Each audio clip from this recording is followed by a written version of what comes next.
stop cutting your commission. Just stop it. You don't need to, you don't have to, and I'm going to show you today some really interesting strategies that will make sure that you ensure your full commission and more than likely even help some of you increase your average commission rate. We're going to jump into this. Stick around to the end because I'm going to pull all of this together. We're going to go through a number of tips and strategies and techniques that are proven across the country to make sure that I don't keep having to hear this, well, Brendan, you don't understand. You don't get it that the other broker said they would do it for less. It's such a hot seller's market right now that my sellers don't want to pay a full commission. All of these limited beliefs, I'm competing against iBuyers and all these different things that all of this has been around for a long time. Just so everyone understands. There's always going to be disruptors in the market. There's always going to be some other type of competition. The answer is, are you doing what makes the most sense to help you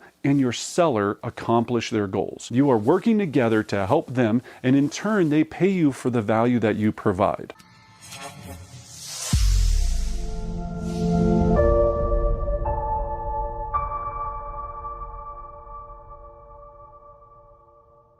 I'm going to take you through some of these strategies. Let's start off with number one, are you dressing the part? I'm going to start real easy. I'm seeing so many agents get so comfortable lately, and you are showing up to a listing appointment in jeans or a polo shirt or whatever it is. If you don't look the part, you're not going to get paid the part. Again, if I went into a doctor's office and my doctor was wearing torn scrubs, or he was looking like he had just woke up from a hangover and he was all busted and got a long beer stubble and, looked like he was up all night partying, am I going to really feel comfortable moving forward with that professional? Of course I'm not. I would be terrified. So I still see the same thing here all the time with agents showing up for appointments with unshined shoes, holes in your socks, all of this. You are meeting with someone for one of the most important, if not maybe the most important transaction that they'll have during their lifetime. Now, some people will do it multiple times. Some people, this might be the only time they ever sell a home. And it might be for a considerable amount of equity that'll change their lives forever. You should owe that respect to make sure that you are doing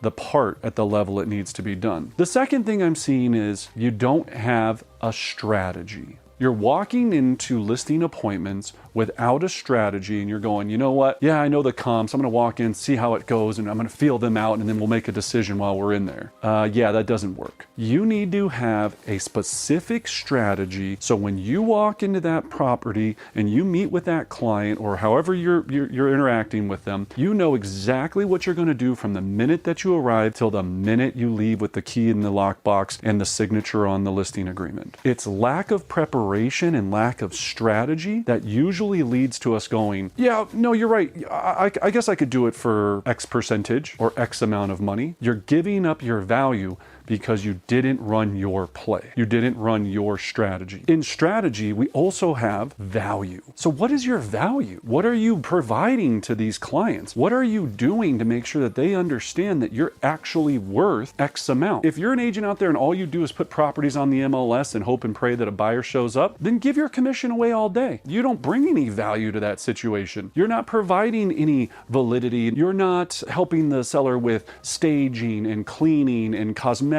preparation and making sure that they really can net every single dollar possible out of this property. You're just doing nothing and expecting to get paid for it. You're going to get out of this what you put into your value, but I can tell you, if you provide a lot of value, you're able to not only charge, but earn a lot of money because of that value you're conveying. So it depends on what you're putting out. The other piece that I see every single day is you don't have estimated net sheets trained and practiced yet. I can tell you, everyone, if you are not really skilled on explaining your estimated net sheets, it's extremely difficult to get past commission objections because you haven't addressed them yet. You need to have estimated net sheet and a commission strategy that makes the seller feel like it's a win-win. So what are some of those strategies? Well, you can offer a variable commission structure. You could offer a commission structure based upon what price the property sells at. You could provide different value packages to the seller based upon what you do to help them sell. There's so many strategies that you can utilize. We talk about these in other videos, and feel free to subscribe and make sure you get all of our information, or go to brendanbardick.com and you can take a look at our listing mastery course where we teach a lot of these skills. But these are important pieces because that's where you lose a seller. You go through this great presentation and all of a sudden you get to how much. Well, you should have never got to how much. It should have already been incorporated as part of your presentation, and that you just present it, they understand it, and you keep it moving. That's a big piece that I see that there's a major issue there. Some of the other major problems that I'm finding out when I see agents not securing their entire commission or not earning more commission is when you get to the very end, you are waiting for them to have an objection because you don't have a very skilled close. And I hate to use the word close, and I know some people are like, oh, I'm not a closer, I'm not a closer. Then I don't know what other word to call it. Finishing the presentation to receive signatures, because that's why you're there. You're there to earn the business, show the value, get the signatures, and help them get to where they want to go. So I hear this all the time, that you end up at the end of this presentation and go, yeah, so any questions? And they have questions because you asked this dumb question of, do you have any questions? And you leave yourself open instead of finishing the presentation, which we teach in all of our courses, and you transition with what we call our transition to close, and it's very smooth, and it just ends up with, all I need now is a signature and a key for the lockbox. So stop shooting yourself in the foot. If you're going to ask them if they have additional questions, then I'm going to sit there and be like, can I get this same value for cheaper? If so, why not ask now? Because he just asked me to ask questions. Why would you do that? So think about that piece in itself. In addition, what I also see happening is, let's say you do get the listing and you actually get your commission. I'm watching agents give up their commission if they have to do a price adjustment. I'm watching agents give up their commission if the house is listed at $500 and the only offer that comes in is at $475. Your commission and the value that you provide has nothing to do with what a buyer will pay for the home. I mean, make sure you make sense of that. The buyers determine the market value of the property. What your role is to help get the property into the hands of as many qualified buyers as humanly possible and provide as much convenience and consultation and strategy to the seller as humanly possible so that they can have the best experience and hopefully net the most money possible. I see agents all the time, they go, well, if we're gonna have to sell it at $475, then why don't you can you do something about your commission? And right then you go, well, I guess I could shave a point off or a percentage off or a 0.5% or this. Why? Because the buyers want to pay for their house. Does that have anything to do with your commission? Now, this could have been, you could have established this when you set up if you didn't do the listing process right and said, I really think, never use that word, I'm using it in this example, I really think you should list the house at $500,000. It's never I think, it's the market value of your home. If we position your property at this price based upon the comps, I'm going to do everything in my power to bring in as many buyers as possible. If they do not show up, that's a decision of the buyers not finding enough value in your home. I'm going to do everything in my power to make sure that they know about it. You can't hold a gun to a buyer's head and make them make an offer that the seller wants. I wish you could. I wish you had that power. You don't. Think about these strategies. Think about,